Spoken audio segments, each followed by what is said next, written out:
I was recently having a conversation with a younger family. I guess my age. Consider myself still young in my late 40s.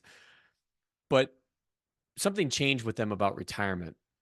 And previously, they had thought that they would work well into their mid 60s, maybe even late 60s, because of the type of profession uh, the gentleman was in.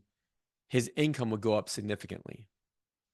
And what was interesting is how his tone kind of changed. And when I brought up the fact about thinking about the next phases of life, it came up that he made this statement where it's like, I don't know, Paul, if I want to work that long anymore. I said, great. What would you like to do? And we talked about it for a little bit, but we hadn't necessarily like figured it out. And it's not like you ever really figure this out. It's one conversation at a time.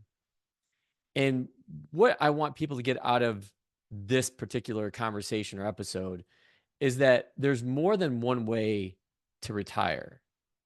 I know families that have worked with, and typically I work with families that are between the ages of 35 and 55.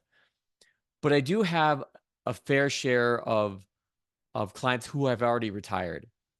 I think that's like the magic that TAMMA has, is that I can take these conversations from these people that have already been there, done that, retired, if you will, and bring those insights and thoughts into people my age that are thinking about it, but don't necessarily know what to do about it.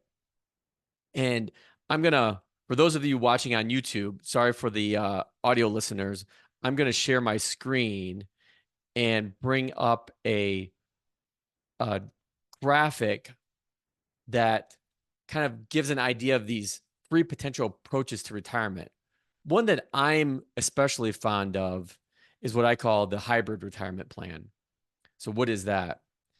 I know plenty of people that cannot stand their current career, company they work for, or job that they're in. And there's a difference between all three. And I've talked about them on previous episodes, and I'll link maybe to one or two of them in the show notes. But the thing about how I define a hybrid retirement plan is that you work until, say, age 60. And at that point, you've already built up all these skills. And why can't you take those skills and transition into another career that's maybe more rewarding, both emotionally, potentially even financially, but really more fulfilling, that it doesn't necessarily feel like work? And obviously, the big benefit here from a financial standpoint is that you're not burning down your capital by retiring fully. You're still bringing in income that helps either offset or maintain your current standard of living expenses, but it gives optionality. And I've talked about this numerous times over the years on the show, is that one of the main purposes or points of having money is flexibility, independence, to be able to call your own shots and do what you want to do. I think where people have this misconception of retirement is that it's going to be this be all end all. And I know people that are retired that are more busy now than they were when they were in their careers, which I always find fascinating and leads to lots of interesting conversations.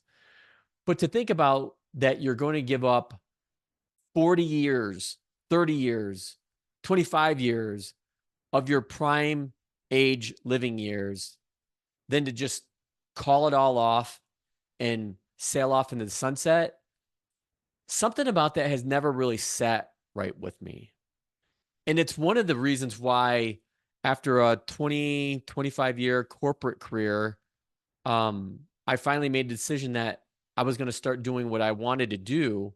And it if it resulted in me having to work a little longer, then so be it. I think what people want is the everything category. I want to retire early. I want to maintain my current lifestyle. I want to travel. I want to do this. I want to do that. And for the large majority of the American population, that equation does not work. It's broken. It's broken. So, what I wanted to kind of plant the seed in your mind with today in this conversation is to know that there's more than one option. I guess I can stop sharing my screen now for those watching on YouTube. Um, that to think about really what you want to do, coming back to that whole sense of purpose, like what is my why? Where do I want to go? And not just with your career, but with your families, with your own personal life, and knowing that there are options out there. But first, you have to start talking about it, whether it's with somebody like me, a financial advisor, spouse, partner, friend. It doesn't matter. Just start having the conversation. And that's one of the things I love about having these conversations with people of all ages, of all career levels, and where they're at. And what makes sense for one person won't make sense for the other. And that's the great thing about what I do is that we create something very customized for what fits for you. What do you want to do?